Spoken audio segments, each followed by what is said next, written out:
ರಾಷ್ಟ್ರೀಯ ಬಿಜೆಪಿಗೆ ನೂತನ ಸಾರಥಿಯಾಗಿ ನಿತಿನ್ ನಬೀನ್ ಇವತ್ತು ಪ್ರಮಾಣ ವಚನ ಸ್ವೀಕರಿಸಿದ್ದಾರೆ. ದೆಹಲಿಯ ಬಿಜೆಪಿ ಕಚೇರಿಯಲ್ಲಿ ಪದಗ್ರಹಣ ಕಾರ್ಯಕ್ರಮ ನಡೆದಿದ್ದು, ಪ್ರಧಾನಿ ನರೇಂದ್ರ ಮೋದಿ ನಿತಿನ್ ನಬೀನ್ಗೆ ಬಿಜೆಪಿ ಶಾಲು ಹಾಕಿ ಶುಭಾಶಯ ಕೋರಿದರು. ಈ ವೇಳೆ ಅಮಿತ್ ಶಾ, ನಿತಿನ್ ಗಡ್ಕರಿ, ಜೆಪಿ ನಡ್ಡಾ, ರಾಜ್ಯ ಬಿಜೆಪಿ ನಾಯಕರಾದ ಬಿವೈ ವಿಜಯೇಂದ್ರ, ವಿ ಸೋಮಣ್ಣ, ಯಡಿಯೂರಪ್ಪ ಸೇರಿದಂತೆ ಹಲವರು ಪಾಲ್ಗೊಂಡಿದ್ದರು. मैं आज अमित शाह जी से अनुरोध करता हूं कि वो अपने ಇನ್ನು ಈ ವೇಳೆ ಮಾತನಾಡಿದ ನಿತಿನ್ ನಬೀನ್, ಪಕ್ಷ ದೊಡ್ಡ ಜವಾಬ್ದಾರಿಯನ್ನ ನೀಡಿದೆ. ಸಬ್ಕಾ ಸಾಥ್ ಸಬ್ಕಾ ವಿಕಾಸ್ ಮಂತ್ರದಂತೆ ಕೊಟ್ಟ ಕೆಲಸವನ್ನ ನಿಷ್ಠೆಯಿಂದ ಮಾಡ್ತೇನೆ ಅಂತ ಹೇಳಿದ್ದಾರೆ. मैं इसके लिए आज आपका इसलिए भी अभिनंदन करता हूं क्योंकि आपके कार्यकाल में मैंने देखा कि जो भाजपा की सोच रही है सर्वव्यापी और सर्वस्पर्शी, आपने उस सोच के साथ काम किया. आपने जो मूल मंत्र दिया, सबका साथ, सबका विकास, सबका विश्वास, सबका प्रयास, आज देश का हर पूरा जनमानस उसके साथ अपने आप को जोड़कर देख रहा है. पूरा संगठन आपके साथ खड़ा रहा. माननीय प्रधानमंत्री जी का जो निर्देश था उसको आपने जिस तरीके से लागू किया वो हम सब कार्यकर्ताओं के लिए अनुकरणीय हुआ. मैं इसके ಕಾರ್ಯಕ್ರಮದಲ್ಲಿ ಮಾತನಾಡಿದಂಥ ಪ್ರಧಾನಿ ಮೋದಿ, ಪ್ರತಿ ಕಾರ್ಯಕರ್ತರು ಪಕ್ಷಕ್ಕಾಗಿ ದುಡಿದಿದ್ದಾರೆ. ನಮ್ಮ ಶ್ರಮ ಕಾರ್ಯಕರ್ತರಿಂದ ನನಸಾಗ್ತಾ ಇದೆ. ನಮ್ಮ ಸಂಕಲ್ಪ ದೊಡ್ಡ ಮಟ್ಟದಲ್ಲಿ ನನಸಾಗಬೇಕು. ನಾನು ಬಿಜೆಪಿ ಪಕ್ಷದ ಕಾರ್ಯಕರ್ತ ಆಗಿರೋದಕ್ಕೆ ಹೆಮ್ಮೆ ಇದೆ. ನಾನು ಪಕ್ಷದ ಕಾರ್ಯಕರ್ತ ಆಗಿದ್ರೆ ನಿತಿನ್ ನಬೀನ್ ನನ್ನ ಬಾಸ್ ಆಗಿದ್ದಾರೆ. ನಿತಿನ್ ನಬೀನ್ ಮಾಡಿದ ಕೆಲಸಗಳೆಲ್ಲ ಯಶಸ್ವಿಯಾಗಿವೆ. ಅವರು ಎಲ್ಲ ಕೆಲಸಗಳನ್ನು ಉತ್ತಮವಾಗಿ ನಿಭಾಯಿಸಿದ್ದಾರೆ. ವಿಕಸಿತ ಭಾರತದ ನಿರ್ಮಾಣವೇ ಬಿಜೆಪಿಯ ಮೊದಲ ಆದ್ಯತೆ ಅಂತ ಹೇಳಿದ್ದಾರೆ. कार्यकर्ता के निर्माण की भी है. भाजपा एक ऐसी पार्टी है, मैं भारतीय जनता पार्टी का कार्यकर्ता हूं, ये सबसे बड़ा गर्व है. जब बात पार्टी के विषय को आती है तब माननीय नितिन नबीन जी, मैं एक कार्यकर्ता हूं, वे मेरे बॉस हैं. माननीय नितिन नबीन जी हम सभी के अध्यक्ष हैं और उनका दायित्व सिर्फ भाजपा को भी संभालना इतना नहीं है, एनडीए के सब साथियों के बीच भी उन्होंने तालमेल का बहुत बड़ा दायित्व भी देखना होता है. कार्यकर्ता ಇದೇ ವೇಳೆ ಪಕ್ಷದ ಕುರಿತು ಮಾತನಾಡಿದ ಪ್ರಧಾನಿ ಮೋದಿ, ಮುಂದಿನ 25 ವರ್ಷಗಳು ನಮಗೆ ಬಹಳ ಮುಖ್ಯ. ಅಭಿವೃದ್ಧಿ ಹೊಂದಿದ ಭಾರತವನ್ನ ನಾವು ನಿರ್ಮಿಸಬೇಕು. ಬಿಜೆಪಿಯ ನಾಗಾಲೋಟವನ್ನ ಮುಂದುವರಿಸಬೇಕು. ಈ ನಿರ್ಣಾಯಕ ಅವಧಿಯನ್ನ ನಿತಿನ್ ನಬೀನ್ ಮುನ್ನಡೆಸಬೇಕಿದೆ. ಈಗಿನ ಯುವ ಜನತೆಗೆ ನಿತಿನ್ ಅವಶ್ಯಕತೆ ಇದೆ. ಅವರು ಈ ಜನರೇಷನ್ಗೆ ತಕ್ಕಂತೆ ಕೆಲಸ ಮಾಡ್ತಾರೆ ಅಂತ ಮೋದಿ ಹೇಳಿದ್ದಾರೆ. आने वाले 25 वर्ष बहुत महत्वपूर्ण है. विकसित भारत का निर्माण होना है और होना तय है. इस महत्वपूर्ण कालखंड की शुरुआत में हमारे माननीय नितिन नबीन जी बीजेपी की विरासत को आगे बढ़ाएंगे. नितिन जी खुद भी एक प्रकार से मिलेनियल है. वो उस जनरेशन से हैं जिसने भारत में बड़े आर्थिक, सामाजिक और टेक्नोलॉजिकल परिवर्तन होते देखे हैं. ಇನ್ನು ಕಾಂಗ್ರೆಸ್ ವಿರುದ್ಧ ವಾಗ್ದಾಳಿ ಮಾಡಿದಂಥ ಪ್ರಧಾನಿ ಮೋದಿ, ಕಾಂಗ್ರೆಸ್ ತನ್ನ ಸೋಲಿನ ಕುರಿತು ಎಂದಿಗೂ ಪರಾಮರ್ಶೆ ಮಾಡೋದಿಲ್ಲ. ಏಕೆಂದರೆ ಪರಾಮರ್ಶೆ ಮಾಡಲಿಕ್ಕೆ ಮುಂದಾದರೆ ಅವರ ಕುಟುಂಬ ರಾಜಕಾರಣದ ಬಗ್ಗೆನೇ ಪ್ರಶ್ನೆಗಳು ಹೇಳ್ತವೆ. ಹಾಗಾಗಿ ಕಾಂಗ್ರೆಸ್ ಸೋಲು ಗೆಲುವಿನ ಕುರಿತು ಪರಾಮರ್ಶೆ ನಡೆಸಲ್ಲ. ಆದರೆ ಬಿಜೆಪಿ ಆ ರೀತಿಯಲ್ಲ. ಮಹಾರಾಷ್ಟ್ರದಲ್ಲಿ ಮುನ್ಸಿಪಲ್ ಚುನಾವಣೆ ಗೆದ್ದರೂ ನಮ್ಮ ಪಕ್ಷದ ಮುಖಂಡರು ಸಂಭ್ರಮಿಸುವ ಬದಲು ಮುಂದಿನ ಪಂಚಾಯತ್ ಚುನಾವಣೆ ತಯಾರಿಗೆ ಸಭೆಗಳನ್ನು ನಡೆಸಲಿಕ್ಕೆ ಮುಂದಾದರು ಅಂತ ಮೋದಿ ಹೇಳಿದ್ದಾರೆ. अगर समीक्षा करेंगे, ये पतन के कारणों की ओर जाएंगे तो फिर उसी परिवार पर सवाल उठेंगे जिस परिवार ने कांग्रेस पर कब्जा करके रखा है और इसलिए बहाने ढूंढते रहते हैं. पतन की तरफ सही कारण ढूंढने की हिम्मत तक खो चुके हैं वो लोग. साथियों, दूसरी तरफ भाजपा है. हम हार और जीत के बाद समीक्षा करते हैं. मैं आपको फिर महाराष्ट्र चुनाव का नतीजों का उदाहरण दूंगा. महाराष्ट्र में हम निकाय चुनाव जीतने के बाद जश्न में डूबे नहीं, बल्कि मैं तो अभी पढ़ रहा था कि उसी दिन से हमारे महाराष्ट्र के कार्यकर्ता क्यों ಇನ್ನು ಇದೇ ಸಂದರ್ಭದಲ್ಲಿ ನಗರ ನಕ್ಸಲಿಸಂ ಬಗ್ಗೆ ಮಾತನಾಡಿದ ಪ್ರಧಾನಿ ಮೋದಿ, ಇತ್ತೀಚಿನ ದಿನಗಳಲ್ಲಿ ನಗರ ನಕ್ಸಲಿಸಂ ಅಂತಾರಾಷ್ಟ್ರೀಯ ಮಟ್ಟಕ್ಕೂ ವ್ಯಾಪಿಸ್ತಾ ಇದೆ. ನನ್ನ ಕುರಿತು ಟಿವಿಯಲ್ಲಿ ಅಥವಾ ಪತ್ರಿಕೆಗಳಲ್ಲಿ ಸಕಾರಾತ್ಮಕ ಸುದ್ದಿಗಳು ಬಂದರೆ ಕೆಲ ನಗರ ನಕ್ಸಲರು ನನ್ನ ವಿರುದ್ಧ ಹಾಗೂ ಪತ್ರಿಕೆಗಳ ವಿರುದ್ಧ ಹರಿಹಾಯ್ತಾರೆ. ಅಲ್ಲದೆ ಬಿಜೆಪಿಯನ್ನ ಟಾರ್ಗೆಟ್ ಮಾಡಿ ವಾಗ್ದಾಳಿಗಳನ್ನು ನಡೆಸ್ತಾರೆ. ಆದರೆ ಜನರಿಗೆ ಈಗ ನಗರ ನಕ್ಸಲರ ಕೃತ್ಯ ಒಂದೊಂದಾಗಿ ಗೊತ್ತಾಗ್ತಾ ಇದೆ. ನಗರ ನಕ್ಸಲರು ಭಾರತವನ್ನ ನಾಶ ಮಾಡಲು ನಿರಂತರವಾಗಿ ಕೆಲಸ ಮಾಡುತ್ತಿದ್ದಾರೆ ಅಂತ ಮೋದಿ ಕಿಡಿಕಾರಿದರು. अर्बन नक्सल की भी है। अर्बन नक्सल का दायरा इंटरनेशनल हो रहा है और यहाँ अर्बन नक्सल की बड़ी चतुराई होती है। ये यहाँ मीडिया वाले इतने बैठे हैं ना, अगर साल में एकाध बार भी अगर मोदी की किसी अच्छी चीज को उन्होंने ट्वीट कर दिया या टीवी पे बोल दिया या अखबार में लिख दिया तो उस पत्रकारी तो ऐसी फजेत कर देते, उसके पीछे ऐसे पड़ जाते हैं, उसको अछूत बना देते, भविष्य में वो कभी बोल ना सके ऐसा कर देते। ये अर्बन नक्सल की स्टाइल है। हमको भी सालों तक ऐसा अछूत बना के रख दिया पूरे देश में भाजपा को। ಇನ್ನು ದೇಶದಲ್ಲಿ ಹೆಚ್ಚಾಗ್ತಾ ಇರುವಂತಹ ಅಕ್ರಮ ವಲಸಿಗರ ಕುರಿತು ಮಾತನಾಡಿರುವಂತಹ ಪ್ರಧಾನಿ ಮೋದಿ, ದೇಶಕ್ಕೆ ಅಕ್ರಮವಾಗಿ ನುಸುಳುವಂತಹ ವಲಸಿಗರನ್ನ ಸರ್ಕಾರ ರಕ್ಷಣೆ ಮಾಡಲ್ಲ. ಅಕ್ರಮವಾಗಿ ಬಂದ ವಲಸಿಗರನ್ನ ಬಂಧಿಸಿ ಗಡಿಪಾರು ಮಾಡುವಂತ ಕೆಲಸ ಮಾಡ್ತಾ ಇದೆ. ವೋಟ್ ಬ್ಯಾಂಕ್ ರಾಜಕೀಯಕ್ಕಾಗಿ ಅಕ್ರಮವಾಗಿ ಬಂದಂತ ವಲಸಿಗರನ್ನ ರಕ್ಷಣೆ ಮಾಡುವಂತ ಪ್ರಶ್ನೆನೇ ಇಲ್ಲ. ಅಕ್ರಮವಾಗಿ ದೇಶಕ್ಕೆ ನುಗ್ಗಿದವರನ್ನ ಗುರುತಿಸಿ ಅವರನ್ನ ಗಡಿಪಾರು ಮಾಡುವಂತ ಕೆಲಸವನ್ನ ನಮ್ಮ ಸರ್ಕಾರ ಮಾಡಲಿದೆ ಅಂತ ಹೇಳಿದರು. देश की सुरक्षा के लिए बहुत बड़ा खतरा है। उनकी पहचान करके उन्हें वापस उनके देश भेजना बहुत आवश्यक है। इसके अलावा ऐसे राजनीतिक दल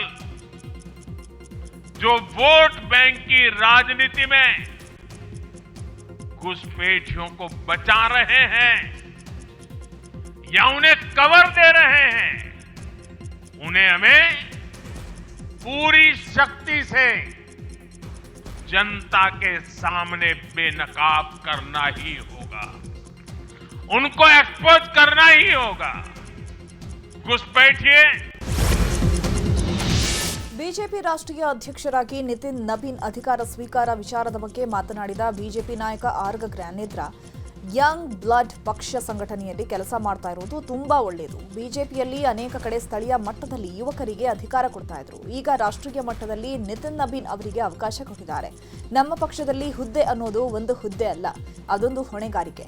ನಿತಿನ್ ನಬೀನ್ ಆ ಹೊಣೆಗಾರಿಕೆಯನ್ನ ಸಮರ್ಥವಾಗಿ ನಿಭಾಯಿಸುತ್ತಾರೆ ಅಂತ ಹೇಳಿದ್ದಾರೆ. ತುಂಬ ಸಂತೋಷ ಆಗುತ್ತೆ ಸರ್. ಒಂದು ಯಂಗ್ ಬ್ಲಡ್ ಆರ್ಗನೈಸೇಷನ್ ವಿಂಗ್ನಲ್ಲಿ ಕೆಲಸ ಮಾಡುವಂಥದ್ದು ತುಂಬ ಒಳ್ಳೆಯದು. ನಮ್ಮ ಸಂಘಟನೆಯ ಶಕ್ತಿಯಾಗಿರ್ತಕ್ಕಂಥ ನಮ್ಮಂಥ ಪಕ್ಷಕ್ಕೆ ಇದು ತುಂಬ ಒಳ್ಳೆಯದು. ಅನೇಕ ಕಡೆ ಲೋಯರ್ ಲೆವೆಲಲ್ಲಿ ಮಾಡ್ತಾಯಿದ್ರು. ಇವತ್ತು ಆಲ್ ಇಂಡಿಯಾ ಪ್ರೆಸಿಡೆಂಟ್ ಕೂಡ ಸುಮಾರು 45 ವರ್ಷದ ಯುವಕ ಅದನ್ನು ನಿರ್ವಹಿಸಿದ್ದಾರೆ. ತುಂಬ ಸಕ್ರಿಯವಾಗಿ ಇಡೀ ದೇಶದಾದ್ಯಂತ ಪ್ರವಾಸ ಮಾಡಬೇಕಾಗ್ತದೆ, ಸಮಯ ಕೊಡಬೇಕಾಗ್ತದೆ. ನಮ್ಮ ಪಕ್ಷದಲ್ಲಿ ಅಧ್ಯಕ್ಷ ಅನ್ನುವಂಥದ್ದು ಒಂದು ಹುದ್ದೆ ಅಲ್ಲ, ಅದೊಂದು ಹೊಣೆಗಾರಿಕೆ. ಹಾಗಾಗಿ ಆ ಹೊಣೆಗಾರಿಕೆಯನ್ನು ಸಮರ್ಥವಾಗಿ ನಿಭಾಯಿಸಲಿಕ್ಕೆ ಈ ದೇಶದಲ್ಲಿ ರಾಷ್ಟ್ರೀಯವಾದಿ ಸಿದ್ಧಾಂತದ ಬಿಜೆಪಿಯನ್ನು ಹೆಚ್ಚು ಸುದೃಢವಾಗಿ ಕಟ್ಟಲಿಕ್ಕೆ ಖಂಡಿತವಾಗೂ ಹೊಸ ಅಧ್ಯಕ್ಷರ ಆಯ್ಕೆ ತುಂಬ ಒಳ್ಳೆಯದು ಅಂತ ನಾನು ಬಿಜೆಪಿ ರಾಷ್ಟ್ರೀಯ ಅಧ್ಯಕ್ಷರಾಗಿ ನಿತಿನ್ ನಬೀನ್ ನೇಮಕ ಹಿನ್ನೆಲೆಯಲ್ಲಿ ದೆಹಲಿಯಲ್ಲಿ ರಾಜ್ಯ ಬಿಜೆಪಿ ನಾಯಕರಿಂದ ಒಗ್ಗಟ್ಟು ಪ್ರದರ್ಶನ ಮಾಡಲಾಗಿದೆ. ಇತ್ತೀಚೆಗೆ ಯಡಿಯೂರಪ್ಪ ಹಾಗೂ ವಿಜಯೇಂದ್ರ ವಿರುದ್ಧ ಅಸಮಾಧಾನಗೊಂಡಿದ್ದಂಥ ಕೇಂದ್ರ ಸಚಿವ ವಿ ಸೋಮಣ್ಣ ಇಬ್ಬರ ಮಧ್ಯ ಕುಳಿತು ಫೋಟೋಗೆ ಪೋಸ್ ಕೊಟ್ಟಿದ್ದಾರೆ. ಅಲ್ಲದೆ ರಾಜ್ಯ ಬಿಜೆಪಿ ಅಧ್ಯಕ್ಷ ಸ್ಥಾನದ ರೇಸ್ನಲ್ಲೂ ಸೋಮಣ್ಣ ಇದ್ದು ಯಡಿಯೂರಪ್ಪ ಹಾಗೂ ವಿಜಯೇಂದ್ರ ಜೊತೆ ಸೋಮಣ್ಣ ಭಾಗಿಯಾಗಿರುವಂಥದ್ದು ಕುತೂಹಲ ಕೆಡೆ ಮಾಡಿಕೊಟ್ಟಿದೆ. ಇನ್ನು ನೂತನ ಬಿಜೆಪಿ ರಾಷ್ಟ್ರೀಯ ಅಧ್ಯಕ್ಷ ನಿತಿನ್ ನಬೀನ್ಗೆ ಕೇಂದ್ರ ಸಚಿವ ಎಚ್ ಡಿ ಕುಮಾರಸ್ವಾಮಿ ಶುಭ ಹಾರೈಸಿದ್ದಾರೆ. ಇತ್ತೀಚೆಗೆ ಅವರನ್ನ ಭೇಟಿಯಾಗಿ ಹೂಗುಚ್ಛ ನೀಡಿ ಶುಭಾಶಯ ಕೋರಿದಂತ ಕುಮಾರಸ್ವಾಮಿ ಇದು ತಮ್ಮ ಎಕ್ಸ್ ಖಾತೆ ಮೂಲಕ ಹಾರೈಸಿದರು. ರಾಜ್ಯದಲ್ಲಿ ಕುರ್ಚಿ ಗಲಾಟೆ ಬೆನ್ನಲ್ಲೇ ಮಾಜಿ ಸಂಸದ ಡಿಕೆ ಸುರೇಶ್ ಅಚ್ಚರಿ ಹೇಳಿಕೆಯೊಂದನ್ನು ನೀಡಿದ್ದಾರೆ. ಬೆಂಗಳೂರಿನಲ್ಲಿ ಮಾತನಾಡಿದ ಅವರು, ಪಂಚಾಯಿತಿ ಚೇರ್ಮನ್ಗಳೇ ಅಧಿಕಾರ ಬಿಡಲ್ಲ, ಚೇರ್ಮನ್ ಆಗಬೇಕಾದ್ರೆ 3 ದಿನ ಕೊಡೋಣ ಸಾಕು, ಮಾಜಿ ಅನ್ನಿಸ್ಕೊಳ್ತೀನಿ ಅಂತಾರೆ. ರಾಜಕಾರಣದಲ್ಲಿ ನಂಬಿಕೆಗಳು ಬಹಳ ಮುಖ್ಯ. ಇದೆಲ್ಲವನ್ನ ಚಿಕ್ಕಂದಿನಿಂದಲೂ ಡಿಕೆ ಶಿವಕುಮಾರ್ ನೋಡ್ಕೊಂಡು ಬಂದಿದ್ದಾರೆ.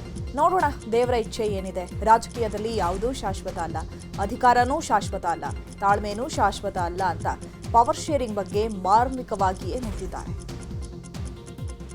ಏನು ಪಂಚಾಯತಿ ಚೇರ್ಮನ್ಗಳೇ ಬಿಡಲ್ಲಪ್ಪ, ನಾವು ಮಾಡಿದ್ದು ಚೇರ್ಮನ್ಗಳು ಹಣ ಮದುವೆ ಆಗೋಗ್ಲಿ ಅಂತಾನೆ, ಹಣ 15 ದಿನ ಇನ್ವಿಟೇಷನಲ್ಲಿ ಹೆಸರು ಹಾಕ್ಸ್ಕೊಬಿಡ್ತೀನಿ ಅಂತಾನೆ, ಹಣ ಮಾರ್ಚ್ ಎಂಟು ಮುಗಿದೋಗ್ಲಿ ಅಂತಾನೆ, ಸೇರ್ಕೋಬೇಕಾದ್ರೆ ಚೇರ್ಮನ್ ಆಗಬೇಕಾದ್ರೆ 3 ದಿನ ಕೊಟ್ಬಿಡು ನಾನು ಮಾಜಿ ಅನ್ಸ್ಕೊಬಿಡ್ತೀನಿ ಅಂತಾರೆ. ಏನು ಮಾಡೋಕ್ಕಾಗ್ತಿದೆ? ಅದು ರಾಜಕಾರಣದಲ್ಲಿ ನಂಬಿಕೆಗಳು ಭಾಳ ಮುಖ್ಯ ಆಗ್ತದೆ. ಸೊ ಎಲ್ಲವನ್ನೂ ಕೂಡ ಭಾಳ ಚಿಕ್ಕದ್ರಿಂದನೂ ಕೂಡ ಡಿ ಕೆ ಶಿವಕುಮಾರ್ ಇದೆಲ್ಲನೂ ನೋಡ್ಕೊಂಡು ಬಂದಿದ್ದಾರೆ. ಅಬಕಾರಿ ಇಲಾಖೆಯಲ್ಲಿ ಲಂಚಾವತಾರ ಪ್ರಕರಣದಿಂದಾಗಿ ಸಚಿವ ತಿಮ್ಮಾಪುರ್ಗೆ ಸಂಕಷ್ಟ ಎದುರಾಗುವಂಥ ಸಾಧ್ಯತೆ ಇದೆ. ತಿಮ್ಮಾಪುರ್ಗೆ ಅಬಕಾರಿ ಡಿಸಿ ಜಗದೀಶ್ ಆಡಿಯೋ ಸಂಕಷ್ಟ ತರುವಂಥ ಸಾಧ್ಯತೆ ಇದೆ. ಈಗಾಗಲೇ ತಿಮ್ಮಾಪುರ ವಿರುದ್ಧ ಲೋಕಾಯುಕ್ತದಲ್ಲಿ ದೂರು ದಾಖಲಾಗಿದೆ. ಆಡಿಯೋದಲ್ಲಿ ಲಂಚದ ಹೆಚ್ಚು ಪಾಲು ಸಚಿವರಿಗೆ ಕೊಡಬೇಕು ಎಂಬ ಹೇಳಿಕೆ ಈಗ ಭಾರೀ ಚರ್ಚೆಗೆ ಕಾರಣವಾಗಿದ್ದು, ಬಿಜೆಪಿ ನಾಯಕರು ತಿಮ್ಮಾಪುರ ತಲೆದಂಡಕ್ಕೆ ಒತ್ತಾಯ ಮಾಡ್ತಿದ್ದಾರೆ. ಚಿಕ್ಕಬಳ್ಳಾಪುರದ ಪೌರಾಯುಕ್ತೆಗೆ ಧಮಕಿ ಪ್ರಕರಣಕ್ಕೆ ಸಂಬಂಧಪಟ್ಟಂತೆ ದೆಹಲಿಯಲ್ಲಿ ರಾಜೀವ್ ಗೌಡನಿಗೆ ತೀವ್ರ ಶೋಧ ಮಾಡಲಾಗ್ತಾ ಇದೆ. ಪ್ರತ್ಯೇಕ 2 ಕಡೆಗಳಲ್ಲಿ ಹುಡುಕಾಟ ನಡೆಸಲಾಗ್ತಾ ಇದೆ. ದೆಹಲಿ ಸೇರಿದಂತೆ ಬೆಂಗಳೂರಿನಲ್ಲೂ ರಾಜೀವ್ ಗೌಡನಿಗಾಗಿ ತಲಾಶ್ ನಡೆಸಲಾಗ್ತಾ ಇದೆ. 50 ಜನರ ಪೊಲೀಸ್ ತಂಡದಿಂದ ಹುಡುಕಾಟ ಮಾಡಲಾಗ್ತಾ ಇದ್ದು, ರಾಜೀವ್ ಗೌಡ ಸ್ನೇಹಿತರು, ಕುಟುಂಬಸ್ಥರು, ಪರಿಚಯಸ್ಥರ ಮನೆಗಳಲ್ಲಿಯೂ ಕೂಡ ಶೋಧ ನಡೆಸಲಾಗ್ತಾ ಇದೆ. ಗದಗ ಜಿಲ್ಲೆಯ ಲಕ್ಕುಂಡಿಯಲ್ಲಿ ಐತಿಹಾಸಿಕ ದೇವಸ್ಥಾನ ಪತ್ತೆಯಾಗಿದೆ. ಚಾಲುಕ್ಯರ ಕಾಲದ ಪುರಾತನ ದೇವಸ್ಥಾನ ಪತ್ತೆಯಾಗಿರುವಂಥದ್ದು. ಮನೆಯ ಒಳಗಡೆ ದೇವಸ್ಥಾನ ಹುದುಗಿ ಹೋಗಿದೆ. ಚೌಕಿ ಮಠ ಮನೆತನದ ಆವರಣದಲ್ಲಿ ಈಶ್ವರ ಹಾಗೂ ಅರ್ಧನಾರೇಶ್ವರ ದೇವಸ್ಥಾನ ಇತ್ತು. ಮನೆಯಲ್ಲಿ 10 ಅಡಿ ಹುದುಗಿ ಹೋಗಿದೆ. ಸದ್ಯ ಈಗ ಈ ದೇವಸ್ಥಾನದ ಮೇಲೆ ಸರ್ಕಾರದ ಕಣ್ಣು ಬಿದ್ದಿದ್ದು, ದೇವಸ್ಥಾನ ವಶಕ್ಕೆ ಪಡೆದು ಜೀರ್ಣೋದ್ಧಾರ ಮಾಡುವಂಥ ಪ್ಲಾನ್ ಅನ್ನು ಮಾಡಿಕೊಂಡಿದೆ. ಇನ್ನು ಈ ಬಗ್ಗೆ ಮಾತನಾಡಿರುವಂಥ ಚೌಕಿ ಮಠ ಕುಟುಂಬ, ಇಲ್ಲಿ ವಾಸ ಮಾಡುವವರು ಎಲ್ಲ ಬಡ ಕುಟುಂಬದವರು, ನಮಗೆ ಸೂಕ್ತ ಪರಿಹಾರ ಕೊಟ್ಟರೆ ಮನೆ ಬಿಟ್ಟು ಕೊಡ್ತೀವಿ ಅಂತ ಹೇಳಿದ್ದಾರೆ. ಇರಕೈತಿ ನಾವು ಈಗ ಒಂದು 50-60 ವರ್ಷ ಆದ ನಾವು ವಯಸ್ಸು ಮತ್ತು ನಮ್ಗೆ ಮತ್ತೆ ಇದಕ್ಕೆ ಹಿಂಗೆ ರೀ ನಮ್ಮ ಬಿಡುವರಿ ಗುಡಿ ದೇವಸ್ಥಾನ ಅನ್ನಾಗತ್ತಾರ. ನಮ್ಗೆ ಅದಕ್ಕೆ ಏನಾರು ಪರಿಹಾರ ಕೊಟ್ಟು ನೀವು ತಗೋರಿ ಐತೆ ಸರ್. ಅವ್ರು ನಮ್ಗೆ ಇರಾಕ್ ಮನೆ ಮಾಡಿ ಕೊಡ್ತೀನಿ ಅಂದಾರ. ನಮ್ಗೆ ಇತ್ತಿತ್ತ ನಮಗೇನು ಗೊತ್ತಿಲ್ಲ, ಹಂಗೆ ಇದ್ದಿದ್ದು ಹಂಗೆ ಐತೆ ಅದ್ರಾಗ. ಹಂಗೆ ನಮಗೇನು ಗೊತ್ತಿಲ್ಲ. ನಾವೀಗ ಇಲ್ಲಿ ನಮ್ಮ ಅಪ್ಪರು ಇರೋದ್ರಿಂದ 86 ವರ್ಷ ರೀ. ನಮ್ಗೆ ಈಗ 60. ನಾವು ಇರಕೈತೆ ಈಗ 60 ವರ್ಷ ಆಯ್ತು. ನಾವು 4 ಮಂದಿ ಇಲ್ಲೇ ಇದೀವಿ, 5 ಮಂದಿ ಅಣ್ಣ ತಮ್ಮಗಳು ಇದೇ ಮಠದಾಗ ಇದೀವಿ ರೀ. ನಮ್ಮ 4ನೇ ತಲೆಮಾರ್ಲಿದ್ದ ಇಲ್ಲೇ ಇದೀವಿ ರೀ ನಾವು. ಈಗ ಅವರು ನಾವು ಇದನ್ನು ಅಭಿವೃದ್ಧಿ ಮಾಡ್ತೀವಿ, ನಮಗೆ ಬಿಟ್ಟು ಕೊಡ್ರಿ ಅಂದಾರ್ರಿ. ನಮಗೆ ಸೂಕ್ತ ಪರಿಹಾರ ಕೊಟ್ರೆ ನಾವು ಬಿಟ್ಟು ಕೊಡೋಕೆ ರೆಡಿ ಇದೀವಿ ರೀ. 2.16 ಕೋಟಿ ವೆಚ್ಚದ ಸ್ವಿಮ್ಮಿಂಗ್ ಪೂಲ್ ಯಾವುದೇ ನಿರ್ವಹಣೆ ಇಲ್ಲದೆ ಪಾಳು ಬಿದ್ದಿದೆ. ಹಾವೇರಿ ಜಿಲ್ಲೆಯ ಹಾನಗಲ್ನಲ್ಲಿರುವ ಸ್ವಿಮ್ಮಿಂಗ್ ಪೂಲ್ 8 ವರ್ಷಗಳಿಂದ ಪಾಳು ಬಿದ್ದಿದೆ.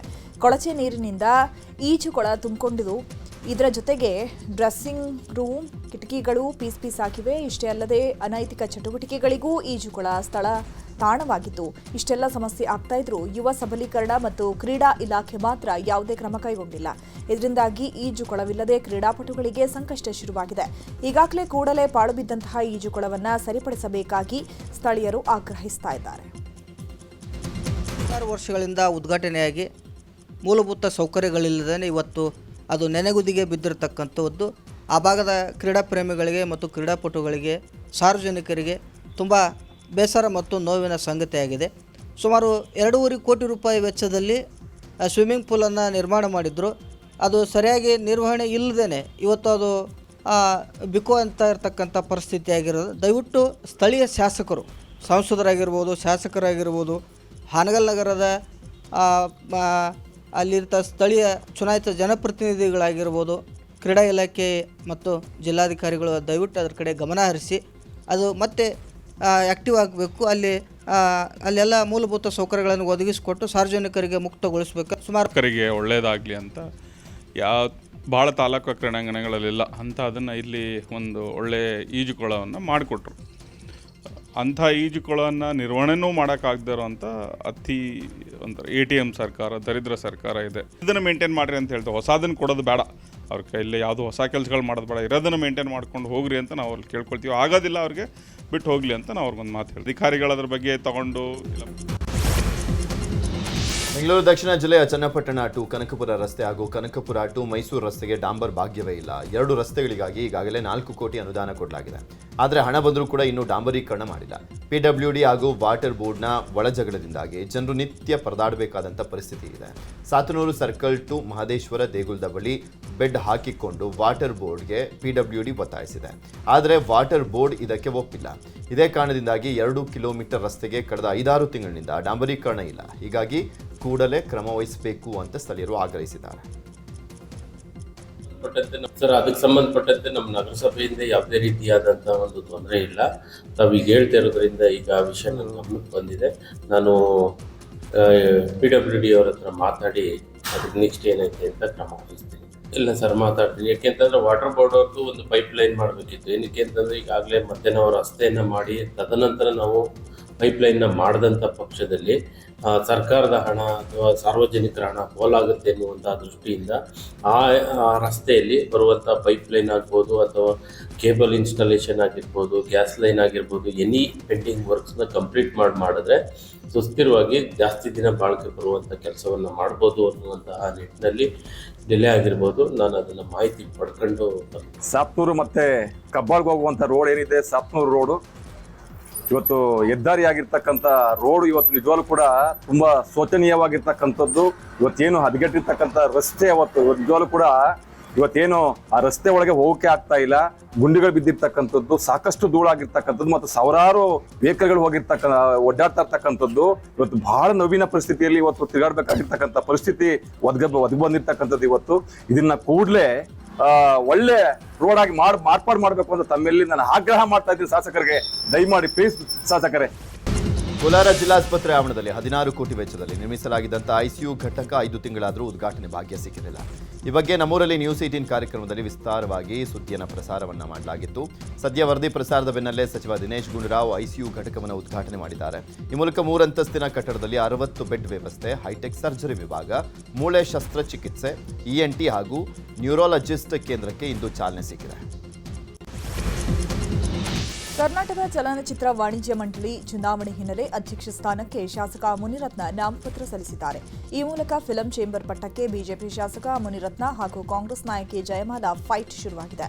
ಇನ್ನು ಸಿದ್ದರಾಮಯ್ಯ ಬಣದಿಂದ ಜಯಮಾಲಾ ನಿಂತಿದ್ರೆ DKಶಿ ಆಪ್ತ ಭಾಮಾ ಹರೀಶ್ ಕೂಡ ಚುನಾವಣೆಯಲ್ಲಿ ಸ್ಪರ್ಧಿಸಿದ್ದಾರೆ. ಇನ್ನು ನಟಿ ಜಯಮಾಲಾ ಕೂಡ ನಾಮಪತ್ರ ಸಲ್ಲಿಸಿದ್ದಾರೆ. ಚಿತ್ರದುರ್ಗ ಜಿಲ್ಲಾ ಉಸ್ತುವಾರಿ ಸಚಿವ ಡಿ ಸುಧಾಕರ್ ಕ್ಷೇತ್ರದಲ್ಲಿ ನೀರಿಗಾಗಿ ಹಾಹಾಕಾರ ಶುರುವಾಗಿದೆ. ಚಿತ್ರದುರ್ಗದ ಹಿರಿಯೂರು ಕ್ಷೇತ್ರದ ಗೌನಹಳ್ಳಿ ಗ್ರಾಮದಲ್ಲಿ 1 ವಾರದಿಂದ ನೀರಿಲ್ಲದೆ ಗ್ರಾಮಸ್ಥರು ಪರದಾಡುತ್ತಿದ್ದಾರೆ. ಹೀಗಾಗಿ ಖಾಲಿ ಕೊಡ ಹಿಡಿದು ಮಹಿಳೆಯರು ಪ್ರತಿಭಟನೆ ನಡೆಸಿದ್ದಾರೆ. ಅಡುಗೆ ಮಾಡಲು ನೀರಿಲ್ಲ, ಶಾಲೆ ಬಿಸಿಯೂಟಕ್ಕೂ ನೀರಿಲ್ಲ. 1 ವಾರದಿಂದ ಶಾಲೆಯಲ್ಲಿ ಕುಡಿಯಲು ನೀರಿಲ್ಲದೆ ಮಕ್ಕಳು ಪಾಠಕ್ಕೂ ಅಡ್ಡಿಯಾಗ್ತಾ ಇದೆ. ಕೂಡಲೇ ಕುಡಿಯುವ ನೀರಿನ ವ್ಯವಸ್ಥೆ ಮಾಡಬೇಕು ಅಂತ ಮಹಿಳೆಯರು ಹಾಗೂ ವಿದ್ಯಾರ್ಥಿಗಳು ಆಗ್ರಹಿಸಿದ್ದಾರೆ. ಸ್ಮಶಾನ ಜಾಗ ಒತ್ತುವರಿ ತೆರವುಗೊಳಿಸುವಂತೆ ಒತ್ತಾಯಿಸಿ ಪ್ರತಿಭಟನೆಯನ್ನು ಮಾಡಲಾಗಿದೆ. ಬೀದರ್ನ ಚಿದ್ರಿಯಲ್ಲಿರುವಂತಹ ಸರ್ವೆ ನಂಬರ್ 11ರಲ್ಲಿನ ಸ್ಮಶಾನ ಭೂಮಿ ಕಬಳಿಕೆ ಆರೋಪ ಕೇಳಿಬಂದಿದ್ದು, ಸ್ಮಶಾನ ಭೂಮಿ ಸಮತಟ್ಟು ಮಾಡಿ ಫ್ಲಾಟ್ ನಿರ್ಮಾಣ ಮಾಡಲಿಕ್ಕೆ ಮುಂದಾಗಿರುವುದಕ್ಕೆ ಸ್ಥಳೀಯರು ಆಕ್ರೋಶವನ್ನು ವ್ಯಕ್ತಪಡಿಸಿದ್ದಾರೆ. ಕಳಪೆ ಕಾಮಗಾರಿ ಅಂತ ಆರೋಪಿಸಿ ಹಣಕ್ಕಾಗಿ ಡಿಮ್ಯಾಂಡ್ ಮಾಡಿದ್ದಲ್ಲದೆ ಮೇಸ್ತ್ರಿ ಮೇಲೆ ಹಲ್ಲೆ ನಡೆಸಿದ ಆರೋಪದ ಹಿನ್ನೆಲೆ 3 ನಕಲಿ ಪತ್ರಕರ್ತರನ್ನ ಬಂಧನ ಮಾಡಲಾಗಿದೆ. ಚಾಮರಾಜನಗರ ಜಿಲ್ಲೆಯ ಯಳಂದೂರಿನಲ್ಲಿ ಘಟನೆ ನಡೆದಿದೆ. ಪುನೀತ್, ಶೇಖರ್, ಪುರುಷೋತ್ತಮ್ ಅನ್ನೋರ ಬಂಧಿಸಲಾಗಿದೆ. ಸ್ಟಡಿ ಹಾಲಿಡೇಗೆ ಶಿಕ್ಷಣ ಇಲಾಖೆ ಕತ್ತರಿ ಹಾಕುವ ಸಾಧ್ಯತೆ ಇದೆ. ಫೆಬ್ರವರಿ 28ರಿಂದ ಮಾರ್ಚ್ 17ರವರೆಗೆ ದ್ವಿತೀಯ PUC ಪರೀಕ್ಷೆ ನಡೆಯಲಿದೆ. ಹೀಗಾಗಿ ಫಲಿತಾಂಶ ಸುಧಾರಣೆಗಾಗಿ ಪದವಿ ಪೂರ್ವ ಶಿಕ್ಷಣ ಇಲಾಖೆಯಿಂದ ಮಹತ್ವದ ನಿರ್ಧಾರ ಕೈಗೊಳ್ಳಲಾಗಿದೆ. ಬೆಂಗಳೂರಿನ ಬ್ಯಾಲಕೆರೆಯ BVK ಟ್ರೇಡರ್ಸ್ನಿಂದ ಮಹಾ HD ಸಿಮೆಂಟ್ ವತಿಯಿಂದ ಮಹಾ HD ಹಬ್ಬ ಎಂಬ ಹೆಸರಿನಲ್ಲಿ ಪ್ರತಿ ಗ್ರಾಹಕರನ್ನ ತಲುಪುವ ಕಾರ್ಯಕ್ರಮಕ್ಕೆ ಇವತ್ತು ಚಾಲನೆ ನೀಡಲಾಯಿತು. ಕಂಪನಿಯ joint president marketing head Nawaz, general manager branding head Nirmal Shah, marketing head Veeranna tape ಕತ್ತರಿಸುವಂತಹ ಮೂಲಕ ಚಾಲನೆ ನೀಡಿದರು. ಇವತ್ತಿನಿಂದ ಯುಗಾದಿ ಹಬ್ಬದವರೆಗೆ 2 ತಿಂಗಳುಗಳ ಕಾಲ ಮಹಾ ಸಿಮೆಂಟ್ ಹಬ್ಬವನ್ನು ಮಾಡಲಾಗ್ತಾ ಇದೆ. ಹಬ್ಬದ 3 ದಿನಗಳವರೆಗೆ ಲಕ್ಕಿ ಕೂಪನ್ ಕೂಡ ವಿತರಣೆ ಮಾಡಲಾಗುತ್ತೆ. ಲಕ್ಕಿ ಕೂಪನ್ ಬಂದವರಿಗೆ ವಿಶೇಷ ಬಹುಮಾನ ನೀಡಲಾಗುತ್ತೆ. ರೀಸೆಂಟ್ ಆಗಿ ಒಂದು ವರ್ಷದಿಂದ ಡೀಲರ್ಶಿಪ್ ತಗೊಂಡಿದ್ವಿ, ಮಹಾ ಡೀಲರ್ಶಿಪ್. ಇವಾಗ ಹೊಸದಾಗಿ HD ಅಂತ ಬಿಟ್ಟಿದ್ದಾರೆ. HD ಹಬ್ಬ ಅಂತ ನಾವಿನ್ನ ಇವತ್ತಿಂದ ಸ್ಟಾರ್ಟ್ ಮಾಡ್ತಾ ಇದೀವಿ. 3 ದಿವಸ ನಮ್ಮ ಕೌಂಟರಲ್ಲಿ ಕಂಪ್ನಿಯವರೇನೋ ತೀರ್ಮಾನ ಮಾಡಿ ಮಾಡ್ತಾ ಇದ್ದಾರೆ. ಕೂಪನ್ಸ್ ಅದು ಇದೆಲ್ಲ ಮಾಡ್ತಾ ಇದ್ದಾರೆ. ಇವಾಗ HDಗೆ ನಾವು ಮೂವ್ ಮಾಡೋಕ್ಕೆ, HDನ ಸ್ವಲ್ಪ ಪ್ರಮೋಟ್ ಮಾಡೋಕ್ಕೆ, ಸಪೋರ್ಟ್ ಮಾಡೋಕ್ಕೆ ಕಂಪ್ನಿಯವರೆಲ್ಲ ಸಪೋರ್ಟ್ ಮಾಡಿ ನಮಗೆ ಹೇಳಿದ್ದಾರೆ. ನಾವು ಇನ್ಮೇಲೆ ಸ್ವಲ್ಪ HDನ ಮೂವ್ ಮಾಡೋಕ್ಕೆ ಪ್ರಾರಂಭ ಮಾಡ್ತಾ ಇದ್ದೀವಿ. ಸರ್, ಕಸ್ಟಮರ್ ಎಲ್ಲ ಚೆನ್ನಾಗಿದ್ದಾರೆ. ನಾವು HD ಮೂವ್ ಮಾಡ್ತಾ ಇದ್ದೀವಿ. ಆಲ್ರೆಡಿ ನಮ್ಮ ಕೌಂಟ್ರಲ್ಲಿ ಜಾಸ್ತಿ ಮೂವ್ ಆಗ್ತಾ ಇರೋದು HD. ಸಾಲದಕ್ಕೆ ಮಿಡ್ಲ್ ಕ್ಲಾಸ್ಗೆ ಒಳ್ಳೆ ಸಿಮೆಂಟ್ ಒಳ್ಳೆ ರೇಟಲ್ಲಿ ವರ್ಕೌಟ್ ಆಗುತ್ತೆ. ಕಸ್ಟಮರ್ಗೂ ಒಳ್ಳೆ ಅನುಕೂಲ ಇದೆ. ಒಳ್ಳೆ ಸಿಮೆಂಟ್, ಯಾವುದೇ ರೀತಿಯಾದ ಕಂಪ್ಲೇಂಟ್ ಇಲ್ಲ, ಯಾವುದೂ ಇಲ್ಲ. ನಮ್ಗೆ ಒಳ್ಳೆ ರೆಸ್ಪಾನ್ಸ್ ಇದೆ. ಇಲ್ಲಿ ಭಾರೀ ಹಿಮಪಾತವಾಗಿದೆ. ಚಳಿಗಾಲ ಹಿನ್ನೆಲೆ ಅಧಿಕ ಹಿಮಪಾತವಾಗಿದ್ದು ಜನ ತತ್ತರಿಸಿ ಹೋಗಿದ್ದಾರೆ. ಮನೆ ಹಾಗೂ ರಸ್ತೆಗಳ ಮೇಲೆ ರಾಶಿ ರಾಶಿ ಹಿಮ ಬಿದ್ದಿದ್ದು ದಾಖಲೆ ಪ್ರಮಾಣದ ಹಿಮಪಾತದಿಂದಾಗಿ ಜನರು ಮನೆಗಳಿಂದ ಹೊರಬರಲಾರದ ಸ್ಥಿತಿ ಇದ್ದು ಹಿಮ ತೆರವು ಕಾರ್ಯಾಚರಣೆ ಭರದಿಂದ ಸಾಗಿದೆ.